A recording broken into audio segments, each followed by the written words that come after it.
How did a blind yoga teacher become the most dangerous man in Japan and almost start World War III? It's 1984, in a quiet corner of Tokyo. A partially blind mystic named Shoko Asahara opens a small yoga school. His meditation teachings blended apocalyptic prophecies with Buddhism. What began as spiritual practice quickly evolved into a doomsday cult. Within a few years, thousands had joined. They built laboratories, manufactured sarin gas. They tested chemical weapons in secret, but no one paid attention until March 20th, 1995. 5 cult members boarded Tokyo subway trains during morning rush hour. They placed plastic bags filled with sarin gas on the floors and walked away. 13 people died. Thousands were injured. Police raided the cult's compounds. They found war plans, weapons, and enemy lists. Asahara was arrested. He was executed in 2018. But for over a decade, Japan's most dangerous man was not a soldier, a politician, or a warlord. A Cambodian dictator once banned schools and money just to kill 25% of its country population. It was 1975 in Cambodia. The war in Vietnam had spilled over its borders. Wounded soldiers, empty shelves, people praying for the fighting to end. And then it did, but not the way anyone hoped. The Communist Party marched in. Behind them was a man almost no one recognized, but who would become one of the deadliest leaders of the 20th century. He wanted to turn Cambodia into a perfect rural society. No rich, no poor, just farmers in the fields. In the first 24 hours, he emptied every city. 2 million people were forced into the countryside at gunpoint. Wearing glasses was suspicious. Speaking French could get you killed. They called it Year Zero. By the time it ended, 1 in 4 Cambodians were dead. In 1979, Vietnam invaded and ended the nightmare. Pol Pot fled into the jungle. He died old, free, and unpunished. Life won't ever be as good as it was in 1980s Tokyo. It's 6 a.m. in Shibuya, Tokyo.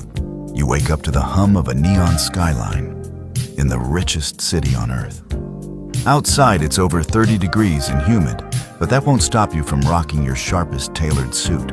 From there, you head out and squeeze onto the Yurakucho line with thousands of other salarymen. And this is when your day truly begins. You work at a zaibatsu, one of Japan's giant corporate empires. Meetings, data, fax machines humming, but you don't mind because you believe in the company and in hard work. You have a quick bowl of ramen with your colleagues. Then you're back to the office until 8 p.m.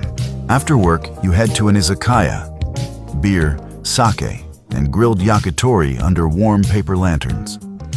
You laugh too loud and sing karaoke until midnight. Then you head home. You're exhausted, but proud. Because it's 1987, and Japan rules the world economy. There was one country that destroyed 40,000 churches in just 10 years, and almost erased religion forever.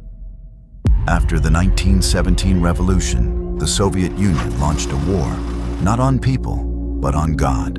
Being a priest meant you were a threat. Clergy were dragged from altars and sent to gulags. Icons burned, Bibles destroyed. Even being seen praying could get you arrested.